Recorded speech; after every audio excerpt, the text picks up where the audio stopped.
என்ன யோசிக்கிறேன்னு தானே கேக்குறீங்க? ஒரு கல்லு தானாவே நகருமா? நகராது தானே! ஆனா இந்த இடத்துல இருக்கக்கூடிய கல் மட்டும் எப்படி தானாவே நகருது? என்னங்கிறத தெளிவா சொல்லட்டா? சொல்றேன். அமெரிக்கால டெத் வேலில இருக்கக்கூடிய சைலிங் ஸ்டோன். இத பத்தி தான் சொல்றேன். இந்த சைலிங் ஸ்டோன் வந்து பாத்தீங்க அப்டின்னா, தானாகவே நகருது அப்டின்னு சொல்றாங்க. அதுக்கான காரணம் என்ன அப்டிங்கிறத பாக்குறதுக்கு முன்னாடி, இதுக்கு பின்னாடி சில மர்மமான விஷயங்களும் சொன்னாங்க. என்ன அப்டின்னா, இதுக்கு பின்னாடி ஏலியன் தான் முக்கிய காரணம் அப்டின்றாங்க. இல்ல. நெறைய மக்கள் இதுக்கு பின்னாடி ஏதோ தீய சக்தி இருக்கு அப்படின்னு சொன்னாங்க. ஒரு சிலர் இந்த கல்லுக்கு உண்மையாவே உயிர் இருக்கிறதுனால தான் இது நகருது அப்படின்னு சொன்னாங்க. பட் விஞ்ஞானிகள் ஒரு விஷயம் தெளிவா சொன்னாங்க. மழைக்காலத்துக்கு அப்புறம் இந்த ஏரியில ஒரு நீர் படலம் உருவாகுது. அந்த நீர் படலம் உருவானதுக்கு அப்புறமா இரவு நேரங்கள்ல பலமான குளிர் வந்து வீசுது. அதோட அந்த நீர் படலம் உறைய ஆரம்பிக்குது.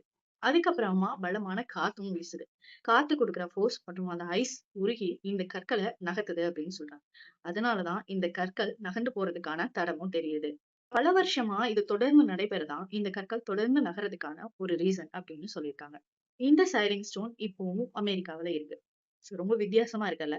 இப்படி தொடர்ந்து வித்தியாசமான விஷயங்கள நீங்க கேட்கணும் அப்படின்னு நினைச்சீங்கன்னா, ஃபாலோ பண்ணுங்க அண்ட் கமெண்ட் பண்ணுங்க.